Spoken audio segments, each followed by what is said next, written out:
तो आइए अगेन एक कूलम्ब्स लॉ के बेस्ड एक नेक्स्ट सवाल है, देखते हैं क्या कहता है। कहता है दो पार्टिकल है, दोनों का मास दिया हुआ है 5 ग्राम और चार्ज दिया हुआ है 10⁻⁻7 coulomb, staying in a limiting equilibrium on a horizontal table with a separation of 10 centimeter between them. The coefficient of friction between each particle and table is the same.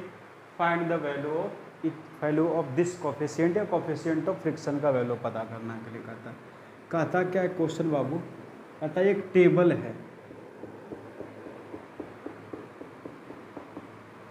और टेबल पे दो particle है, मान लीजिए ये particle है यहाँ पे, इसका मास भी दिया हुआ है बाबू और इसका चार्ज भी दिया हुआ है। अगर इसकी मास की बात करूँ तो इसका मास दिया हुआ है 5 ग्राम, ठीक है। दो ऐसा कण है, तो ये देखिए बाबू, इस पे चार्ज कितना दिया हुआ है, इस पे चार्ज दिया हुआ है 10⁻⁻7 कूलम का। तो जैसे ही आप दूसरा पार्टिकल को ला के रखिएगा यहाँ पे, मान लीजिए ऐसा समझिए कि यहाँ पे मैंने ला के रखा है, ज़बरदस्ती ला, ये पहले से रखा हुआ था, इसको ला के रखे है। तो कहता है ना कि ये जो है इस पे रिपल्सिव फोर्स लगाते गया और एक समय ऐसा आया कि ये जो है पार्टिकल ना यहाँ पे जा करके, मान लीजिए ये जो आ गया, तो यहाँ पे जाने के बाद जब इन दोनों के बीच का डिस्टेंस कितना हो जाता है, 10 सेंटीमीटर हो जाता है। इन दोनों के बीच का डिस्टेंस हो जाता है 10 सेंटीमीटर, और 10 सेंटीमीटर पे जाने के बाद ये बॉल जो है इक्विलिब्रियम में आता है, रेस्ट में आता है। मतलब ध्यान से सुनिएगा, ध्यान से क्या कहता है। रेस्ट में आने का मतलब क्या है कि इधर की ओर एक फोर्स लगा रहा होगा, ये वाला चार्ज, कौन सा फोर्स, तो इलेक्ट्रोस्टैटिक फोर्स लगा रहा होगा। जो टेबल है, ये जो बॉल है वो टेबल पे रखा हुआ है, तो टेबल भी इसके ऊपर एक फ्रिक्शन फोर्स लगा रहा होगा, तभी तो ये जाकर के रुक गया। जब भी ये क्वेश्चन होगा ना, तो ये क्वेश्चन का सवाल एक आईआईटी का कॉन्सेप्ट को बोल सकते हैं कि आईआईटी के सवाल में आपको कूलम्ब्स लॉ तो दिए हुए हैं, साथ में आपको दूसरे टॉपिक को उठा लेगा, कोई ना कोई टॉपिक को वहां से सवाल मिक्स करके दिया जाएगा। तो ये सवाल मिक्सअप सवाल है और ये आईआईटी के लिए कॉन्सेप्ट के बेस पे सवाल है तो ये आसान सवाल, लेकिन कॉन्सेप्ट आप बोल सकते हैं कि आईआईटी लेवल का है, नीट के से थोड़ा सा ऊपर भी बोल सकते हैं इसको।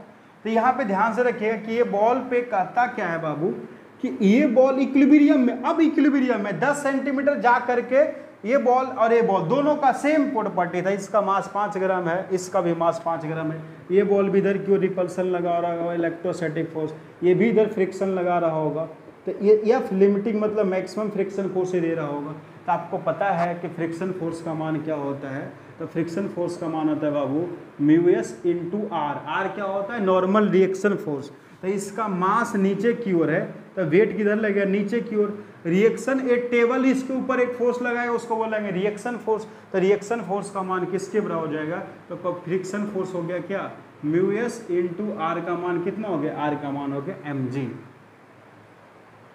इक्विलिब्रियम में इसका मतलब क्या बोल सकते हैं बाबू, इक्विलिब्रियम में इसका मतलब बोल सकते हैं कि फ्रिक्शन फोर्स जो है किसके बराबर है, इलेक्ट्रोस्टैटिक फोर्स के बराबर है। फ्रिक्शन फोर्स का फॉर्मूला क्या होता है, फ्रिक्शन फोर्स का फॉर्मूला बाबू μs × mg बराबर इलेक्ट्रोस्टैटिक फोर्स का फॉर्मूला k q1।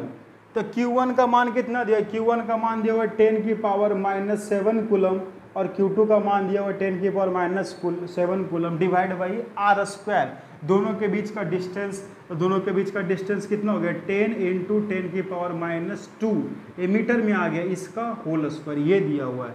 आपको μs का मान पूछ रहा है, कोफिशिएंट ऑफ फ्रिक्शन का मान पूछ रहा है, तो आई होप ये क्वेश्चन आपको आसानी से हो जाएगा, बन जाएगा। देखिए μs बराबर इंटू मास कितना है, मास दिया हुआ है 5 ग्राम, तो 5 ग्राम है तो इसको लिख सकते हैं 5 × 10⁻³ kg, और g का मान पता है कि g का मान ले लिए 10 बराबर k का मान पता है कितना होता है, 9 × 10⁻9 हो गया, इंटू ये हो जाएगा 10⁻14 डिवाइड बाई, इसको जब सोल्व कीजिएगा तो 10⁻1 हो जाएगा और 10⁻1 हो जाएगा, क्योंकि ये दिया होगा वो 10 सेंटीमीटर। 10 सेंटीमीटर को मीटर में बदलिएगा तो कितना होगा, 10/100, तो 10/100 कट गया, तो इसको क्या लिखेंगे, 10⁻1 ही मीटर निकलेंगे ना, तो यहाँ पे कितना हो जाएगा, यहाँ पे हो जाएगा 10⁻2 आई होप ये बात आपको समझ में आ गया होगा। आपको म्यू एस का मान चाहिए, इसको सोल्व कीजिए।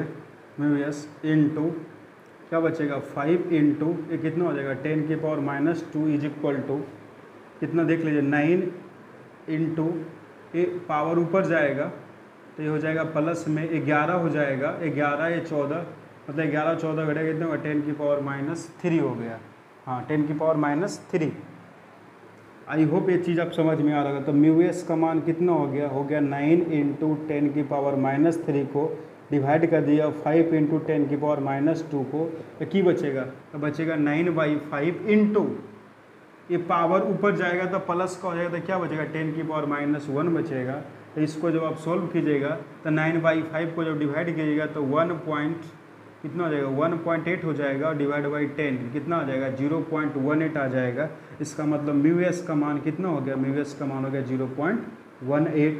आई होप ये आपको समझ में आ गया होगा। ये कम्बिनेशन क्वेश्चन है, फ्रिक्शन का भी क्वेश्चन है और साथ में कूलम्स लॉ के बेस्ड क्वेश्चन है।